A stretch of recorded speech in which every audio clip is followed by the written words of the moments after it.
Hello, friends, and welcome back to Storytime with Bubbo. We're going to continue with The Marvelous Land of Oz by L. Frank Baum, Chapter 15, The Prisoners of the Queen. Approaching the gateway of the Emerald City, the travelers found it guarded by two girls of the Army of Revolt, who opposed their entrance by drawing the knitting needles from their hair and threatening to prod the first that came near. But the Tin Woodman was not afraid. "At the worst, they can but scratch my beautiful nickel plate," he said. "But there will be no worst, for I think I can manage to frighten these absurd soldiers very easily. Follow me closely, all of you." Then, swinging his axe in a great circle to right and left before him, he advanced upon the gate, and the others followed him without hesitation. The girls, who had expected no resistance whatever, were terrified by the sweep of the glittering axe, and fled screaming into the city, so that our travelers passed the gates in safety and marched down the green marble pavement of the wide street toward the royal palace. "At this rate we will soon have your majesty upon the throne again," said the Tin Woodman, laughing at his easy conquest of the guards. "Thank you, friend Nick," returned the Scarecrow gratefully. "Nothing can resist your kind heart and your sharp axe." As they passed the rows of houses, they saw through the open doors that men were sweeping and dusting and washing dishes, while the women sat around in groups, gossiping and laughing. "What has happened?" the Scarecrow asked, a sad-looking man with a bushy beard, who wore an apron and was wheeling a baby carriage along the sidewalk. "Why, we've had a revolution, your majesty, as you ought to know very well," replied the man. "And since you went away, the women have been running things to suit themselves.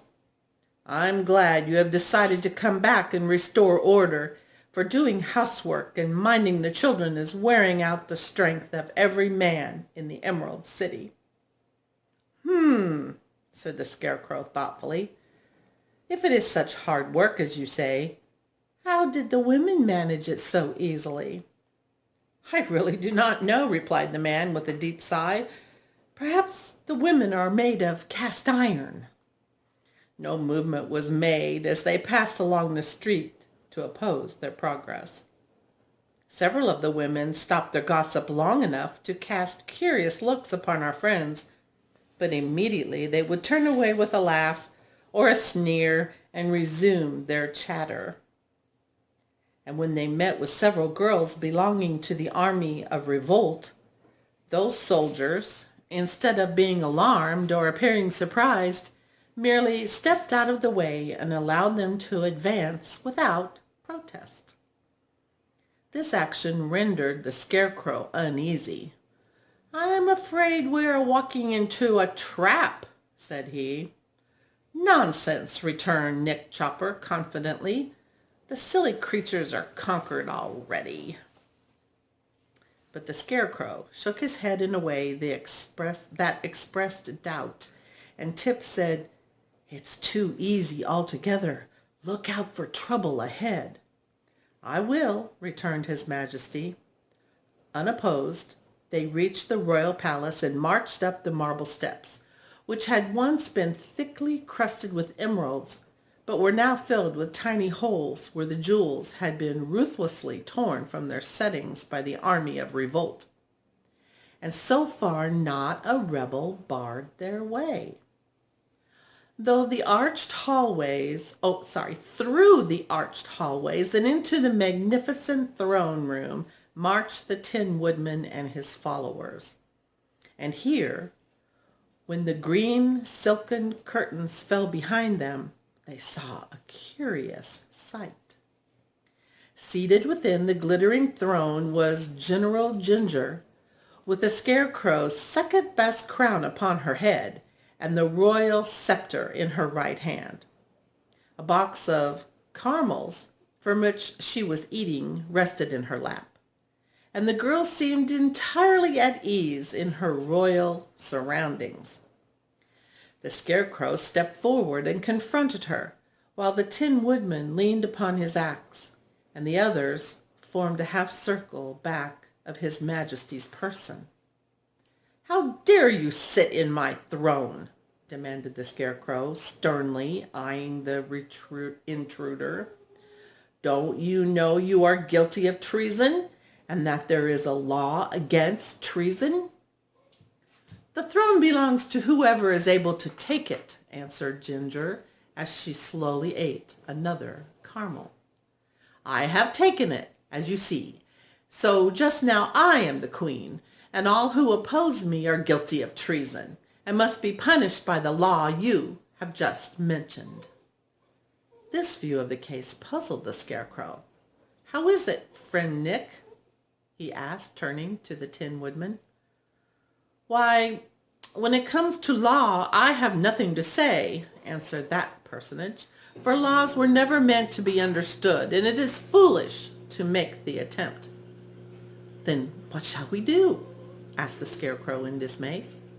"Why don't you marry the queen, and then you can both rule," suggested the Wogglebug. Ginger glared at the insect fiercely. "Why don't you send her back to her mother, where she belongs?" asked Jack Pumpkinhead. Ginger frowned. "Why don't you shut her up in a closet until she behaves herself and promises to be good?" inquired Tip. Ginger's lip curled scornfully. "Or give her a good shaking," added the Sawhorse. "No," said the Tin Woodman. "We must treat the poor girl with gentleness. Let us give her all the jewels she can carry and send her away happy and contented." At this Queen Ginger laughed aloud, and the next minute clapped her pretty hands together thrice, as if for a signal. "You are very absurd creatures," said she, "but I am tired of your nonsense and have no time to bother with you longer."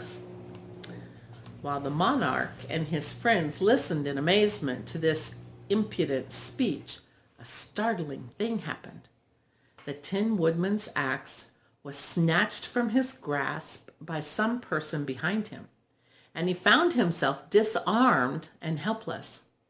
At the same instant, a shout of laughter rang in the ears of the devoted band, and turning to see whence this came, they found themselves surrounded by the army of revolt, the girls bearing in either hand their glistening knitting needles. The entire throne room seemed to be filled with the rebels, and the Scarecrow and his comrades realized that they were prisoners.